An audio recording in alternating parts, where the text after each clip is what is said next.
Hey guys, Mac here once again for Cheers, where everyone knows your game.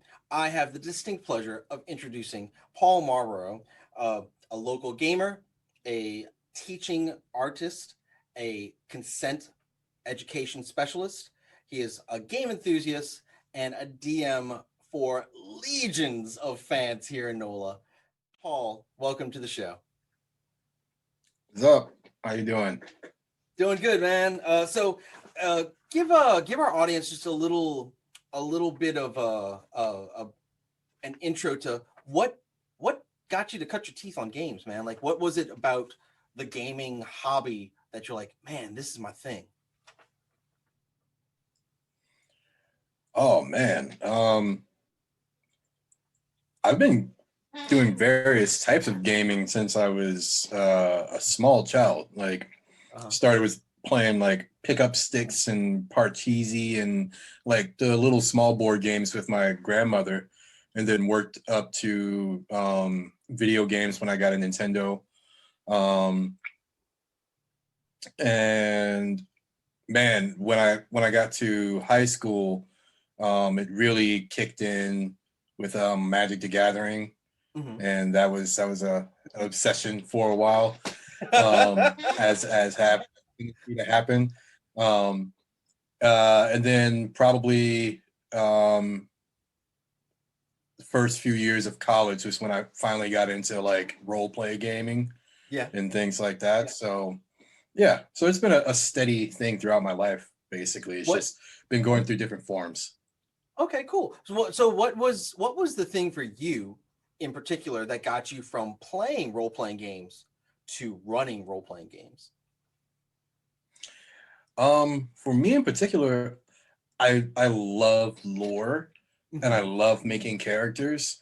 So just my initial group of friends that we role played with, um, we all had like different ideas of which types of games and stuff we wanted to run.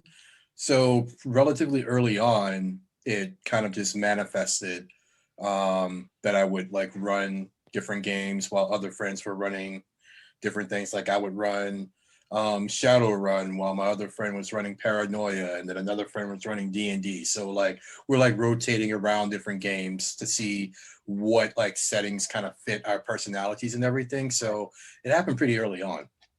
No, I got to give you some props for that name drop on Paranoia.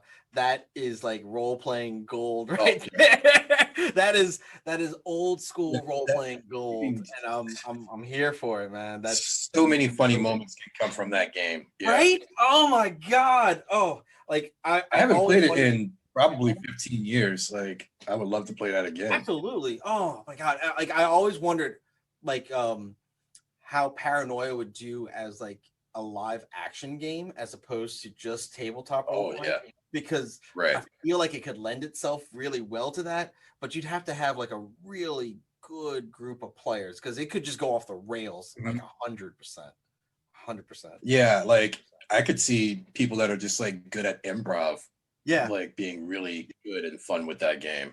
Oh, Like it absolutely. lends itself to Absolutely. that. Um, so are you running anything right now currently that you be able to talk about? Currently, no, no. Well, pandemic has just kind of like put a lot of like gaming in general on the back burner.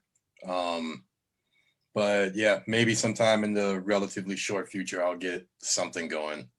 Okay, okay. Um, so that also leads me to a kind of a modified other question.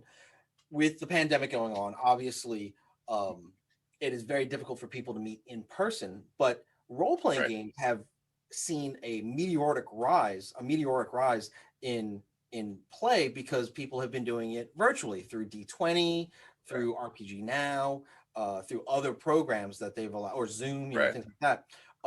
How do you feel the experience of running a tabletop game translates into the digital world?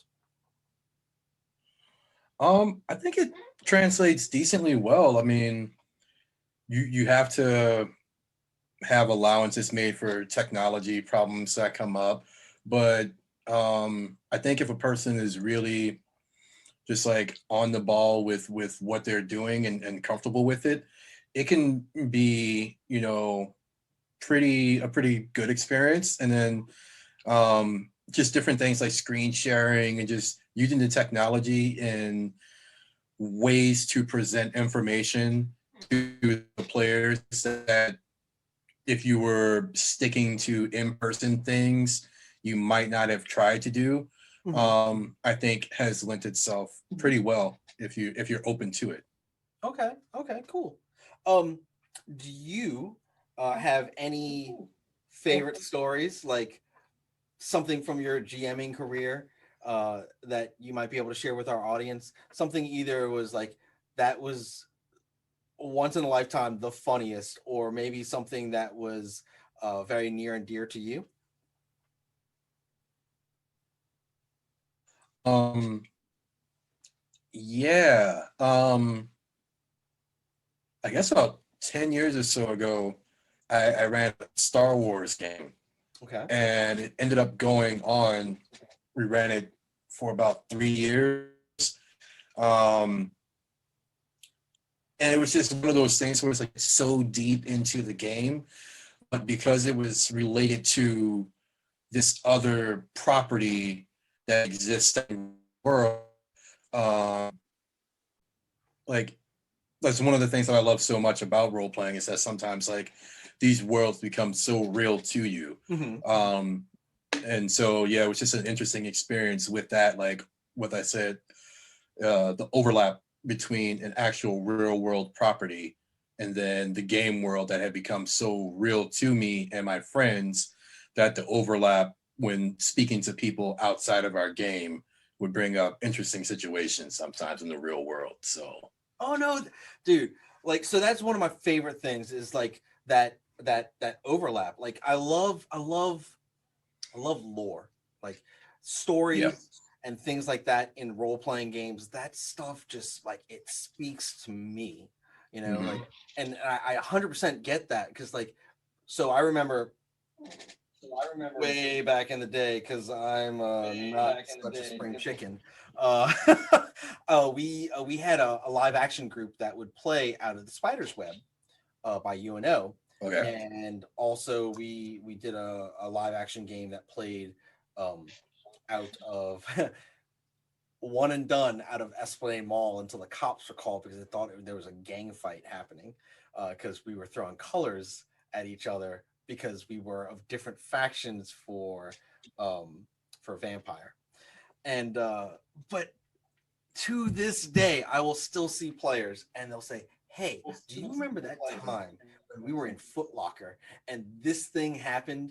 And like the the store person had to like come and like talk us down. I'm like, yes, I do. Yes, I do.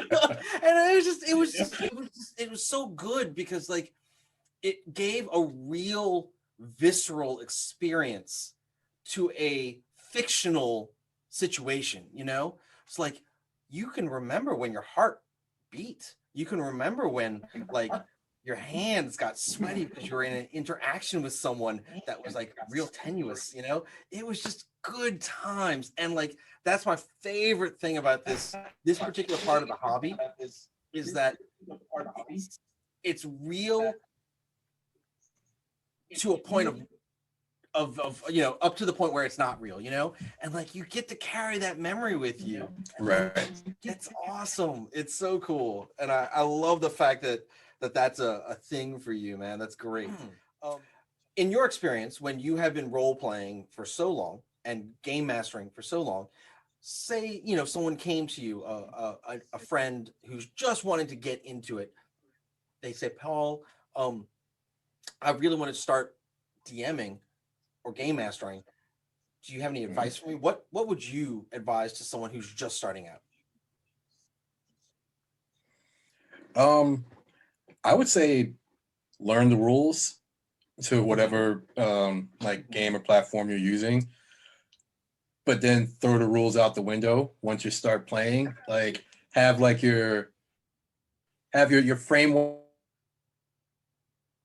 You like know what's what the rules of your game are going to be, Uh-huh. but then be open towards, like I said, like throwing some of that out the window once stuff gets going, because you get some of the best moments when stuff just flies off the rails sometimes. So being open to just letting the story and the characters and the players just breathe sometimes, I think is great. But also be stern to a degree, like run your game, like you are running this game. Sometimes, especially if you have like players that are way more experienced, or just personality wise, like more dominant personalities than the person running the game, some people have a tendency to just like kind of take a back seat and let the inmates run the jail, as opposed to you being the warden. So like, this is your world, you're running it, you're the shepherd of this story. So make sure that the story keeps moving, and that everybody's having fun, checking in with everybody, just general stuff like that. Okay. And then where, like, for a fledgling game master or DM, where would you advise them to kind of dip into that well of inspiration for like creating a world or stories? Like, what works for you, and what would you advise other people to look into? Um, I mean, especially early on, I would just suggest that people use like pre-made modules and stuff like that, not try to overburden themselves with like Right. trying to create everything, Right. because I think depending on the type of personality, like that for me, if I had early on tried to just like create my own stories, I would have gotten down into the minute details of this character and that character, and would have never actually got anything going. Right. So I think like until you're more comfortable with running that system, and or being in control of a game in general, I would say it's best to, especially early on, like run some pre-made stuff, like just like short stuff, one ofs. But then later on, as far as like myself, a lot of my inspiration comes from just um, books that I read. I'll pull characters from Magic the Gathering, from like a set from like 2001 or 1998, just like story elements from different things, and but also not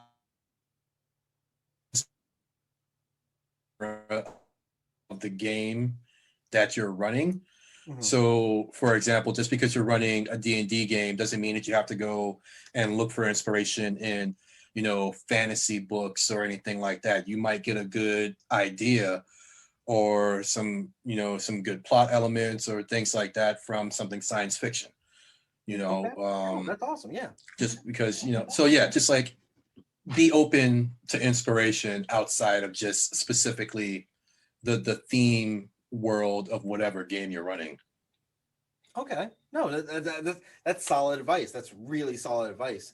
Um, Weird side question. Where has the weirdest place that you've gotten inspiration come from?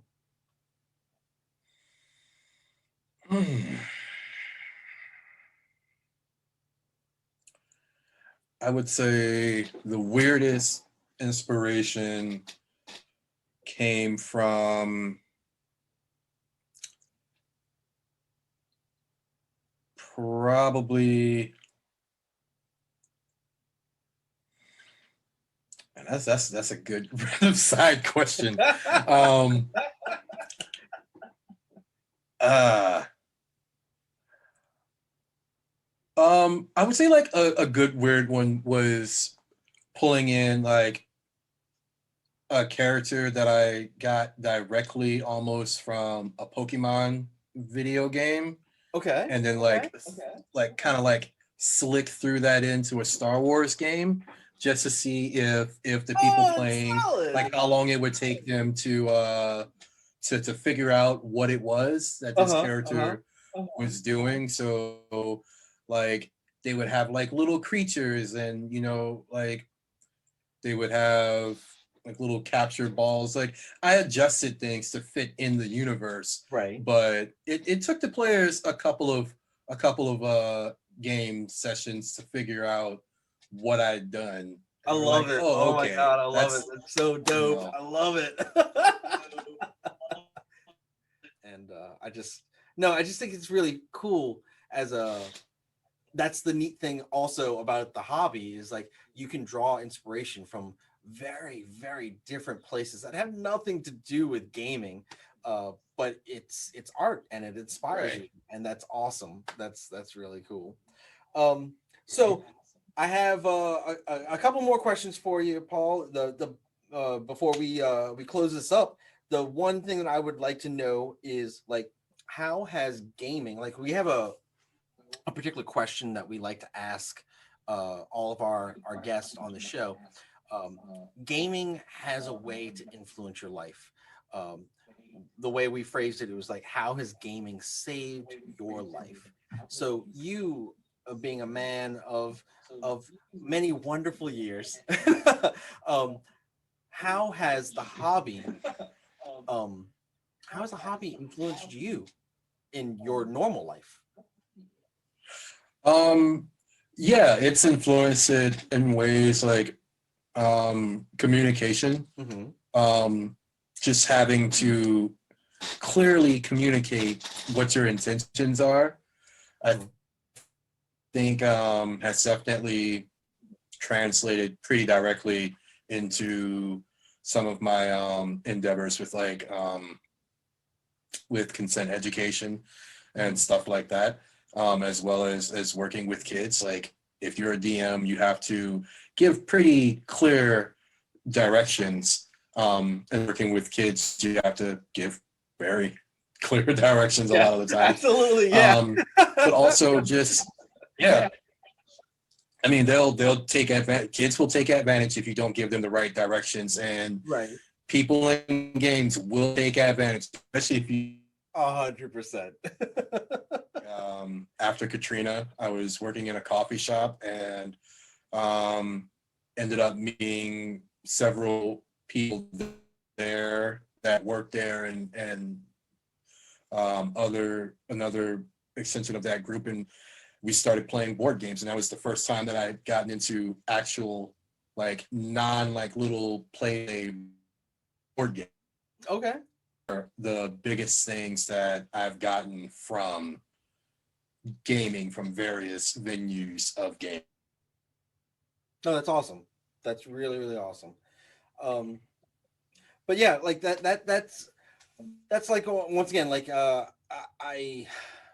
really am enamored with the idea that gaming is more than just a diversion of your normal life.